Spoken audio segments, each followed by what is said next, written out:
Right. Good. What is it? Good afternoon or good morning? What's the? It's a good afternoon. It's 12:30. Okay. Thank you very much for coming. I wanted to just talk to you a few minutes about the agenda on children and armed conflict.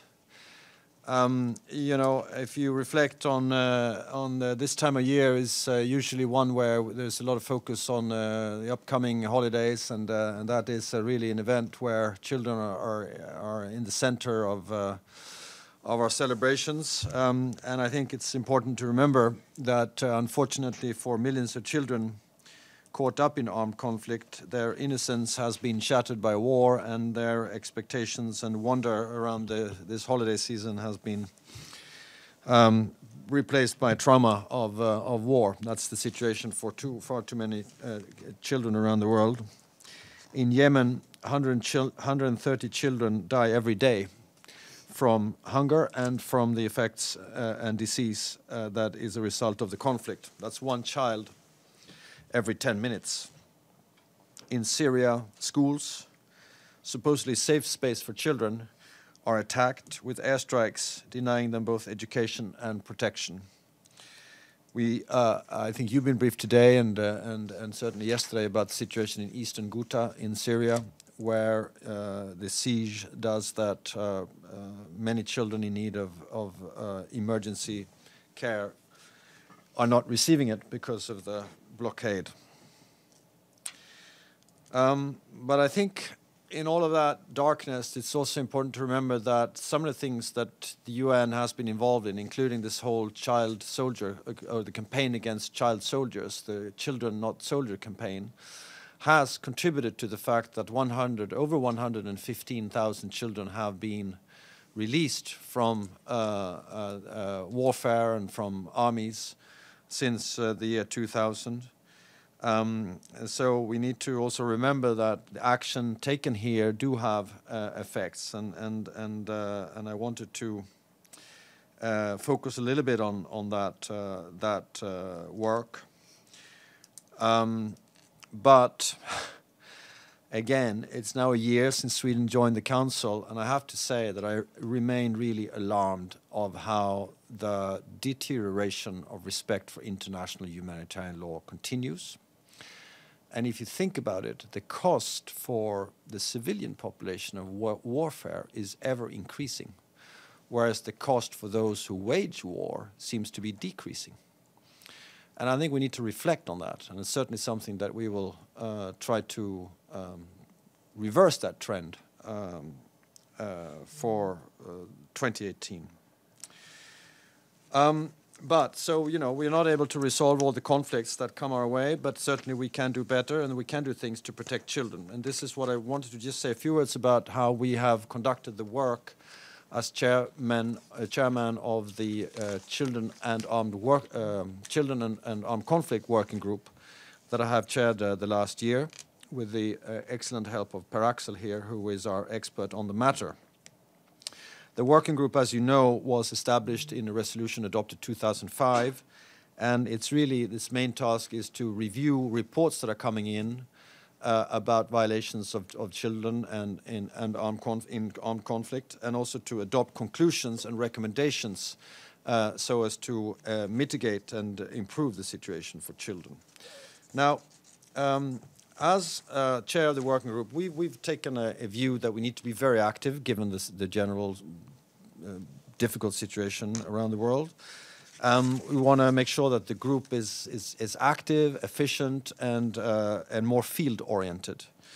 And I think we made some progress. According to the Security Council report, the group has produced more recommendations and conclusions this year than I think any other year since it's more regularly than in the past. I am not one that would count texts as a measurement of efficiency, because I think we have to measure results and what actually happens on the ground. But I do think it's important that we are active also in the working groups here. We've adopted 5 conclusions: Colombia, Somalia, Sudan, Philippines, and Nigeria. And I wanted to say just one sentence about each one of those countries, and then say a bit more about Sudan, because we've recently come back from a trip there. As you know, the recommendations that we adopt in this working group really do have the effect of shall we say, pushing actors on the ground to implement the recommendations that are coming out of this group. And we can do more, I think, in following it up, holding accountable the parties that have signed action plans with us. We work through the SRSG, Ms. Gamba and her office, etc. And UNICEF, of course, have a very central role, not least in the field, in terms of follow-up and accountability on the ground. On Colombia, as you know, the peace process has been used as a model in some cases, and I think in terms of the children and armed conflict, there has been a good progress made on ensuring that the children very early on were released from FARC. But of course, there's still, we need to continue following to ensure that they are reintegrated in society in a good way. But if things continue in a positive manner, I think we could make out of Colombia a little bit of a model in terms of how peace processes should be working on this particular issue. As you know, the mantra here, when you encounter child soldiers, is that they should be treated as children, as victims, and not as soldiers, meaning that you can't just do with them as you do with the ones that are over 18. They're not soldiers. They have been forcefully recruited in most cases, and if they're not forcefully recruited, they cannot be sort of held to account for what they've done if they're under 18. That's the general rule.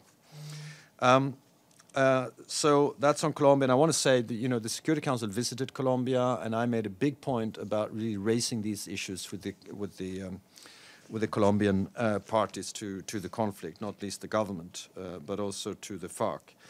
Of course, now ELN it needs to, we need to be monitoring the ELN talks and ensure that there is a similar kind of attention paid to the children in that particular area.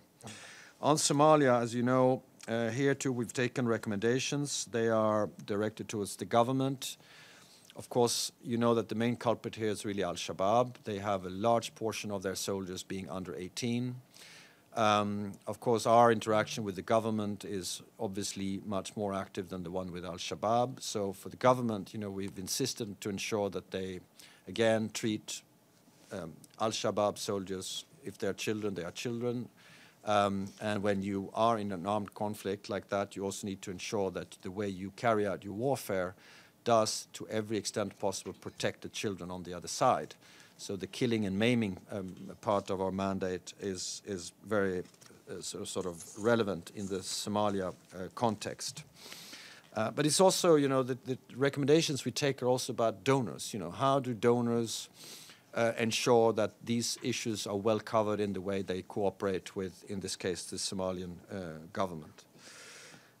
Philippines, there are challenges in the Philippines. Obviously, the one we focused on has really been about the Moro Islamic Liberation Front. They had an action plan with the UN to end and prevent the recruitment and use of children. It has been signed with the UN, and later on in October, the front was delisted from the annex of the annual report by the Secretary General. So there has been an effective engagement with the Philippines on that issue. Nigeria, well, I mean, many of you covered the horrendous practices of Boko Haram and how they use children and commit them to suicide bombers, etc. It's the most horrific, I think, stories I've read.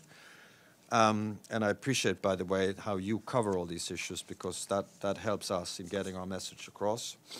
But an interesting example of Nigeria is that when we were in the process of negotiating the conclusions coming out of the working group, there was actually a positive movement on the ground in terms of the civilian joint task force in Nigeria signing action plans with the UN to end and prevent the recruitment and use of children. So they were obviously keen that those things would happen before the working group adopted conclusions. So I do think that the fact that we were discussing this had a positive impact on the ground. Sudan, finally, there, in line with that, what I really see a stronger, improved engagement with the Sudanese government generally, in their own region, but also internationally. They've also been very forthcoming when it comes to engaging with us, and we've engaged with them, including with the ambassador here and myself. And we were invited as a group to visit Sudan after we had adopted conclusions. The main issue in Sudan has the focus on the action plan signed with the government is really on child soldier. They have come a really long way. They've opened up for monitoring and verification and inspections by the UN country team, etc., to verify that there are no more child soldiers recruited by the government forces. What remains a little bit of an issue is to systematize this to ensure that also the auxiliary forces serving under the armed forces of Sudan have systems in place to ensure that they are really, working on this in a good way. I'm very hopeful and encouraged by the meetings we've had there with the government. There are also action plans signed with the other armed groups in Sudan. Some of them active one of them active, as you know, in the two areas, South Kordofan and the Blue Nile, where there has been very little access in the past, still is a problem. And on the one hand, and then you have the various armed groups operating in Darfur. They have also signed action plans, but the verification of how they implement these non-recruitment of child soldiers is quite difficult, although the UN is active also here. We paid a brief visit to Darfur and visited an IDP camp, and obviously you can see when you are there that the vulnerability general for the civilian population in Darfur is still high. And that UNAMID still has important role to play. Coming back from that visit, I've been in discussion with the SRSD Gamba to follow up. She's, I believe, going to Sudan to continue the discussion with them. And I've also informed the Security Council about my own personal, impressions after that trip. And I hope that when we continue discussing UNAMID and other UN operations, that this whole notion of child protection, the civilian parts of these missions, especially in countries where these issues continue to be problematic, that we don't do away with the civilian parts of the missions in a disproportionate way. I mean, as you know, there is a discussion in the Security Council on savings, on drawing down peacekeeping operations. Some of that makes perfect sense. My worry, as I said, and I've told the Council this, is that we do not draw down in a way which risks protection of civilians and certainly not the covering of children and the specific vulnerabilities that children have. And I think Darfur is a good example of that. We've also, in our more advocacy work, etc., we've had ensured as the chair of the group that the Council is constantly reminded of these issues when we negotiate various mandates of UNAMID, UNSOM, MINUSMA, the various operations, that there is good coverage in the resolutions about the child protection issues. And we've had Gamba invited to the Council. That was on the DRC, where I think, we haven't always had a good understanding of the particular vulnerability of children, and most lately in the Kasai region. Finally, on this, I just want to say that, as you know, in October, the Council adopted a presidential statement on children and armed conflict. I believe that there is a lot of ground to be covered since the last resolution on the topic. That includes this whole notion of the armed groups, non-state actors still being very problematic on this, and safe schools, protecting schools, etc. The general trend of deterioration of humanitarian law, etc. So we need to reverse that trend, and the presidential statement, I think, was a good effort in that direction. We've had discussions separately on the protection of schools in area formula meetings, etc. And I think if you look at that, as you know, there's a Safe Schools Declaration that countries can sign up to or not. The trend is for countries to sign up on it. I'm encouraged that Yemen has signed up, and also some NATO countries that have been quite slow in doing so have also signed up to that declaration as of late. So all in all, on the legislative side, things are moving quite well. We will continue to focus on the issues I mentioned to you over next year. We will also try to make sure that children are heard better when in some of our discussions. As you know, we are the so-called penholder on some humanitarian issues, particularly the Syria cross-border resolution, which is being negotiated as we speak. Yemen continues to be, to my mind, a great concern for humanitarian reasons and others, and South Sudan and other issues where we will be very high on our agenda. Myanmar, too, by the way, is an issue that will come to the working group next year. Mali, another one of those issues. I want to say also that we have in Sweden appointed an ambassador, a specific ambassador for children in armed conflict. I think that's the first time in Sweden, and I think it might be the only ambassador with that title in the world. And she is active also with workshops around the world. She's been to Lebanon and she's been to Colombia, bringing together children and so that their voices are heard. And it's it's always very important that we listen to children themselves who have experienced, who have been released from armed forces, etc. I met with 4 of those children in Khartoum when we were there. 4 young boys, 17-year-old, who were in the process of being reintegrated after having been, shall we say, released or captured as child soldiers. And it's very striking when you see 17-year-olds who have never been to school. And who have been forced to commit things that are really traumatic for them, and whose only wish is to just come back to an ordinary life. And all of them mentioned how much they want to go to school. I'm thinking of my own 17-year-old son.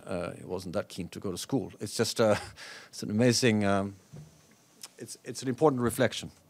Anyway, I want to leave that and just say one word about a very important decision being taken in my country tomorrow. It's the approval of a new budget for development cooperation. This will be the biggest development aid budget ever in Sweden, over $6 billion. $6 billion. That's an increase of approximately 350 million compared to last year. As you know, we are committed to a 1% of our gross national product to be ODA, the Official Development Assistant. And I think this year already, that's not counting this next budget, we are apparently the largest core donor to all New York-based UN agencies. We are increasing the humanitarian funding, which is already massive from our side. Particularly unearmarked, which allows the Secretary General and OCHA to put money where the needs are biggest, with we're not telling them where to do that. That includes the SURF, where we are one of the top donors, 83 million last year. I want to stress here that we know that UNRWA is again in a very critical situation where the budget is not sufficient to cover all the needs of the Palestinian, many of them children.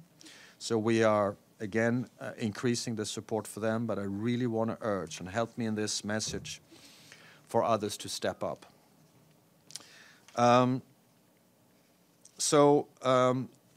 This is, money is one thing, but it's also a reflection of a strong political faith in multilateralism and the United Nations. When other countries, big countries, are turning their back against international cooperation, we are doing the other thing. We're going in the other direction, and we very strongly support the Secretary General's reform agenda of the United Nations. And that's part of why we're also increasing our support to the organization and its various funds and programs. So I leave you with those thoughts, and thank you very much for your attention and for a excellent cooperation over the year. Yes. Thank you very much. On behalf of the United Nations Correspondent Association, thank you very much for the briefing, and I wish also to thank you for the great work and your committee have undertaken in the children and armed conflict area. You have reviewed all the hot zones in the world, and especially in the Middle East and Africa, where it's more prevalent. This concern in Yemen, where the Saudi-led coalition is responsible for the killing of so many children, the Houthis responsible for recruiting children, Libya, Syria, Mali, Nigeria, you name it. I mean, this is great work that the committee is doing, trying to record, identify the responsible, trying to mediate or liaise with the concerned government. At the end, there is no mechanism for accountability, for deterrence, to avoid doing or harming children at this mass scale. Do you agree that there is a need to establish a special tribunal in the future to review the cases of violence against children in armed conflict, or we just stay where we are, one report of condemnation, or putting on a blacklist or a list of shame that does not really have any tangible result or value at the end? Thank you. We take a few questions, or sure, Maggie. Ambassador, Nikki Haley just spoke in Washington, and she showed parts of a missile that she said the Houthis shot into Saudi Arabia. And she said that she's invited the entire Security Council to come to Washington to see this evidence, as she refers to it, of the Iranian-supplied weapons to the Houthis. So can I just ask you, has she asked you to come and see it? Has she asked council members to come and see it? Does the council plan to go and see it?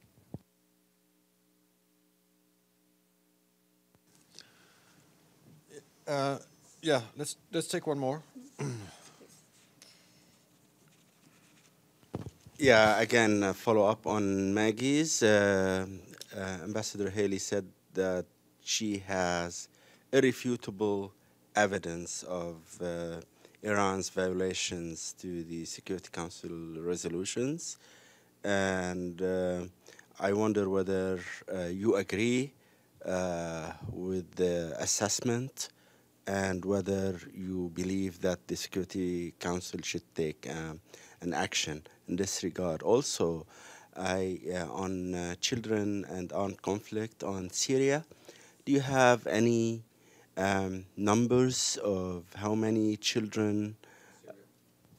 On what? On Syria? On Syria, how many children have been enrolled in the armed groups from either side, the government or the opposition? Thank you.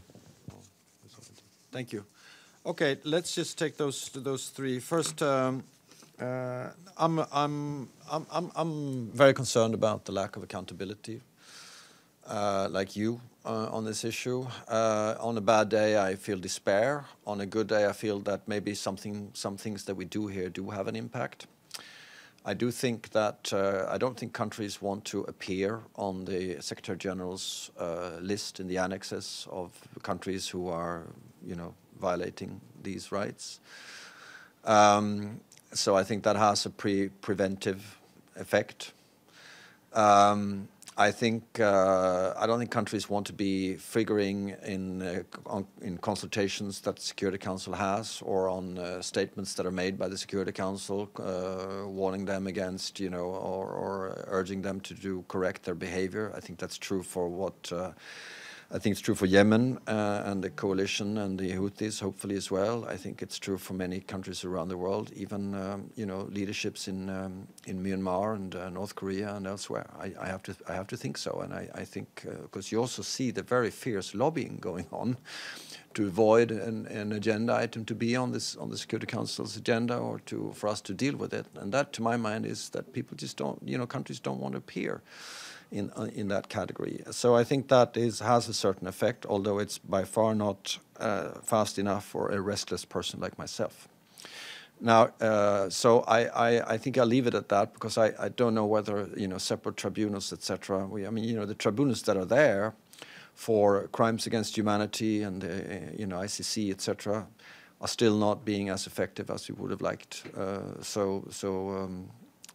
But there's an issue to be said about improving accountability, and we are talking with some of the new members that are coming on the council to see whether we can jointly improve that agenda next year. On the Houthis and Iran. Actually, I wasn't aware of an invitation by Nikki Haley. Maybe she did it through her press conference in Washington just now. Maybe I just haven't seen that invitation yet. We'll certainly accept such an invitation and to look at the evidence that may be there. But I don't want to comment more on it, because I'm not sure what she said or what she's told us.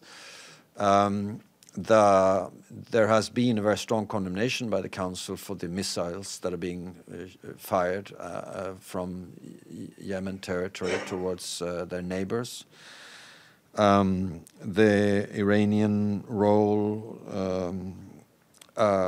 look, I think that the inability of the UN to deal with some of the situations in the Middle East is partly due to the fact that the Middle East in itself there's a lot of tensions among countries in the Middle East right now.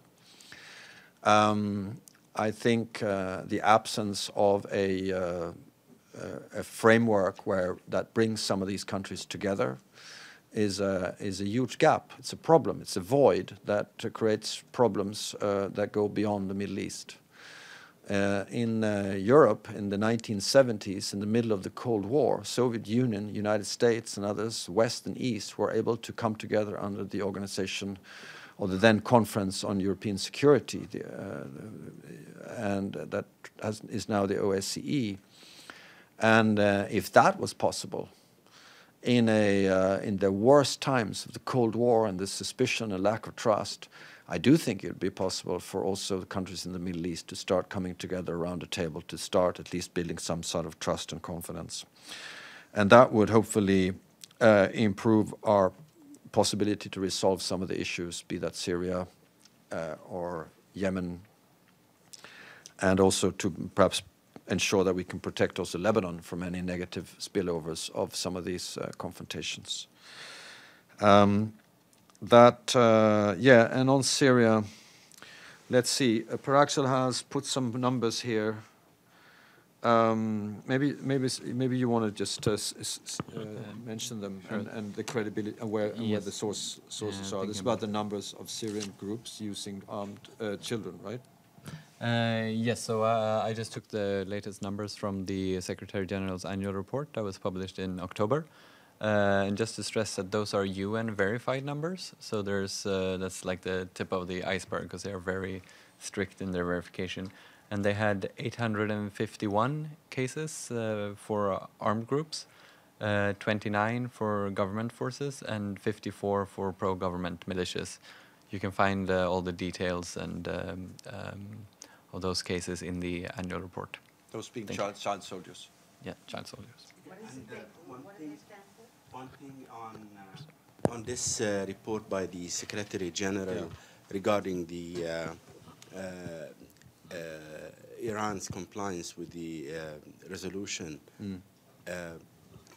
Again, Ambassador Haley said that she sees irrefutable evidence on Iran's violations. Do you agree with this assessment? Look, we have to. She may be in the possession of evidence that I have not seen.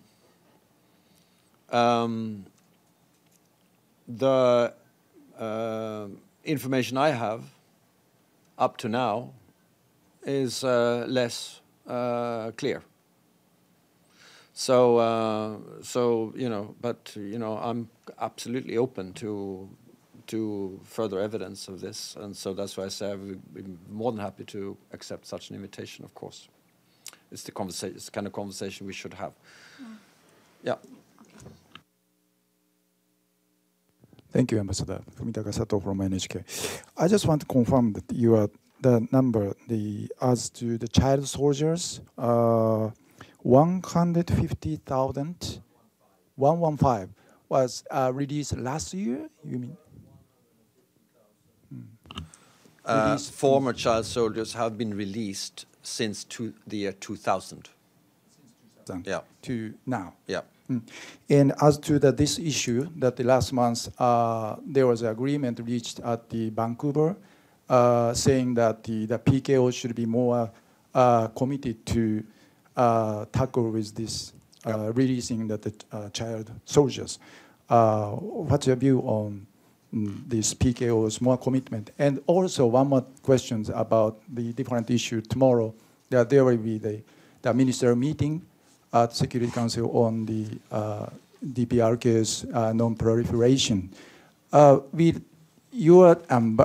the minister attend that meeting? If so, what may be her message to the DPRK, and what do you expect on tomorrow's meeting's result? Thank you. Okay. Let's take one or two more. Thank you very much. Ambassador, again, about Nikki Haley's press conference, she made another invitation to UN Security Council members, which is said U.S. is now building a coalition from regional partners and UN Security Council members to counter Iranian influence in the region. Will you accept that invitation? And do you think European Union should join that effort to counter Iranian influence in the Middle East? Okay. Right. Remind me on the Iran. On your question on, I think the Vancouver meeting was very good in terms of putting the emphasis on peacekeeping operations and an improved action on these issues. We encouraged that very much. I was supposed to have gone to Vancouver, but in the end I wasn't able to do it. But the Swedish Minister of Defense was there and signed up to the Vancouver Declaration, etc. So that we all support that. On the DPRK, yes, the Swedish Foreign Minister is arriving later on today. She will take part in the meeting tomorrow. We are still working with, and I'll work with her when she comes on her what she will be saying tomorrow. But I don't think you will hear much surprises in terms of our view here. Is that there are North Korea is violating the Security Council resolutions and international law. The sanctions that are imposed need to be implemented fully, and that there is no military solution to this, and that's why the channels of communication need to be maintained open. On Iran, again, I have to see. If I'm sure that she will follow up that statement in Washington with a more concrete invitation. I'm not sure that I've seen that invitation, but as you know, there has been a conversation going on between us Europeans and the Americans where we have a different view. And we've said so, including here in the Security Council, about the JCPOA with Iran, which we think is a diplomatic, very successful meeting, agreement. And as far as I'm informed, that agreement is being implemented by Iran on the nuclear issue. Now, we would be very happy to discuss with American and others, the broader role of Iran in the region. My starting point from that is to ensure that we get less tension rather than more tension, more unity rather than more disunity. That relates to Gulf countries and to the broader Middle East. Yes, please, Evelyn. Thank you. a couple questions on Syria, Iran, and Nigeria. On Syria, we all know that the aid is being denied. Damascus is denying the aid to emergency cases. Is there no way to get this through the Security Council and put pressure on them? It seems to be going around the circle, and everyone comments on it, but no one's putting pressure on the Damascus government. Now, on Yemen, we seem to have a concentration on Iran because it links to their weapons and their nuclear program and so forth. But it seems also that the children are being harmed by planes from the sky, and only one faction has planes from the sky that sort of hits anything that moves, whether it's a hospital, a school, or anything else.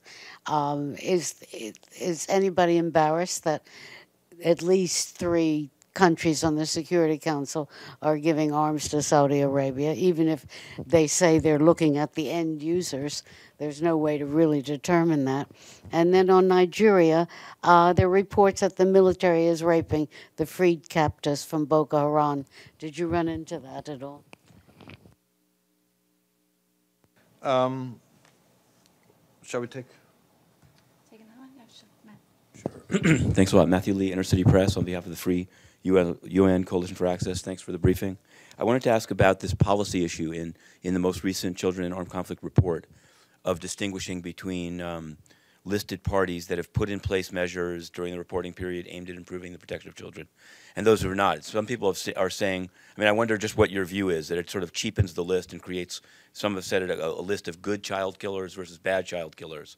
And if, in fact, the Saudi-led coalition has implemented these measures, what explains the rate of killing, even in recent days after the demise of Mr. Saleh? It said that basically I mean, I think Jan Eglin put out a tweet saying that the Saudi-led coalition bombed one of the refugee councils right near one of its offices. And the other question has to do with the UN itself. During this year, there was a report that MINUSCA in the Central African Republic, some soldiers used a school as a base of operations, a Pakistani battalion of MINUSCA. And I just wonder, would that even be in the ambit of the committee to look at I guess, the unintentional but actual use of educational facilities by UN peacekeepers? Thanks a lot. MINUSCA. No, okay.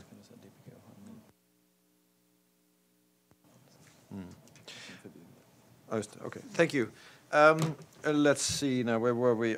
Syria, yeah, the humanitarian, yeah, look, I'm as horrified as you are, Evelyn, about the over the years. I mean, the warfare, the blockades, the way that the Syrian regime has blocked humanitarian access has been horrendous. We are trying to, we are the so-called penholder. I'm a little bit allergic to that particular phrase, but anyway, together with Japan and Egypt, Sweden is sort of pushing this agenda quite hard in the Security Council, and that includes putting a lot of pressure on the Syrians authorities to ensure and simplify and allow for that kind of humanitarian access. Situation in Eastern Ghouta is dramatic. I think I've seen that noon briefings have been very clear on that. For us, the priority right now is to ensure that we can save a prolongation of the cross-border humanitarian mechanism that provides a lifeline for over 2 million people. You follow the discussions here. This is debated, but we're hard at work to ensure that will be extended. Are people embarrassed that are supporting the coalition? You have to ask them.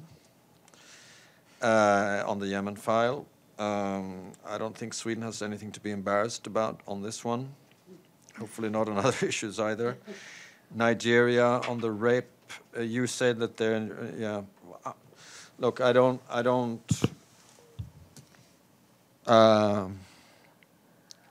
I'm sure that there are a lot of violations going on a daily basis all over the world, Unfortunately, children are not safe anywhere, but there are just some cases that are worse than others. So I just don't know how to react to what you just said. If we have recommendations, with Nigeria and the armed forces there. Just because we have once, already dealt with it last year, doesn't mean that we cannot come back to it. And this has been my approach all along, that there should be continuous engagement and reach out and conversation going on with the countries that may have problems. On the list, Matthew, I feel that there was a debate about this list because there were rumors that there would be change in it or not happen at all. We have all along insisted that list is important to the integrity of the Secretary General and its mandate. He's asked to produce a list like that every year. I think it's a bit too early to say whether the dividing it into an A and a B list is effective or not. But some preliminary information that I have been given is that actually, countries are now doing everything they can to be moved from. If they're on the B list, they want to be off the list next year. If they're on the A list, they want to move to the B list. And if there is an encouragement also in this work, I don't think it's a bad thing. So for now, the jury may still be out. I think it's so far so good, on that. But the working group does not really have anything to do with the list, as you know. This is the integrity and the mandate of the Secretary General.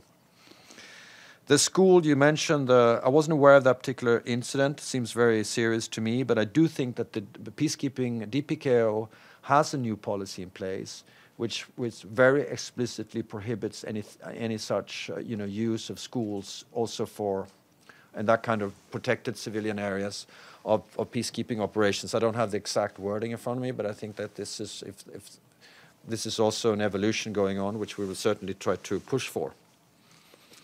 Can we take two more questions, perhaps, and then here? Yeah. Sorry. Yeah. My name is Thank you for the briefing. My name is Ibtisam Azim from Al Arab Al Jadid newspaper, Pan-Arab newspaper. I have two questions. The first one regarding the situation of Palestinian children under Israeli occupation, how worried you are, especially given the latest escalations in Jerusalem and other areas. And the other question is a follow-up regarding a mechanism of accountability. I mean, one of the problems is also the countries who are delivering weapons, and because the P5s they can use the veto. So is there any other way you can think through the General Assembly to try to limit this weapon delivery, especially to countries who are, let's say, on the A or B list? Thank you. Thank you. Go ahead. Thanks. Ambassador, at the end of your remarks, you mentioned the shortfall in funding for UNRWA. Can you just give us a detail, sort of give us a little bit more detail on that? And are they going to have to close schools? What are they going to, and what is the financial gap right now? Thanks. With that, or I asked for that coming here because I saw an appeal made by the director of UNRWA again. And it's not a new thing at this time of year. The budget usually ends, and they are in a huge shortfall. And I'm thinking of what we can do about it. And as together with Jordan, we have had various pledging conferences here. And I'm talking to my Jordanian colleague whether we should make another appeal before the end of the year. What I get here is that 5.3 million Palestinian refugees are dependent on UNRWA operations.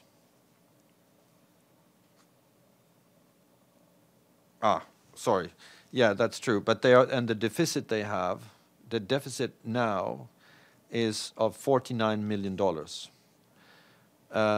So I can't remember exactly what Mr. Krennebuhl said would have to go, or be shut down, if there's no more money coming in. But I do think there must be public statements made by him that is more precise on his warnings about exactly what it is they will have to go. But we all know that it's the schools for the next generation of Palestinians. So it's this feeds just a cycle of difficulties and hardships for the Palestinians. And it's related to your question also about the recent decision on Jerusalem, which of course has added tension. I hope you felt or heard that we were extremely clear in our view on this. I was very glad to see that, this is a 14-1 situation in the Security Council. And that's where we are. Some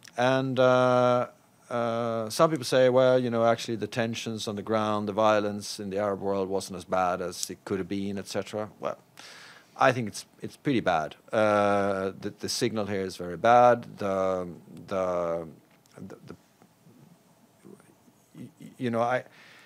I really think that kind of decisions should not be on the table. What should be on the table, much more forcefully, is a credible peace effort, and I miss that. And the Americans have been speaking about it. I wish that was forthcoming now. Now is the time to put that forward. And then you have your question about accountability and the fact that, that we also export weapons. My country does, but we do it under very strict rules, codes of conduct, very clear-cut, open, transparent, parliamentary scrutiny, etc. But it's been a moral dilemma for many Swedes as well, because arms usually fuel conflict, even if they're defensive. You can have that argument. It's a problem that P5 can, I'm not a great fan of the veto. Especially not when it's used in complete isolation when there is a situation of 14 against 1. And I think this affects probably this too, but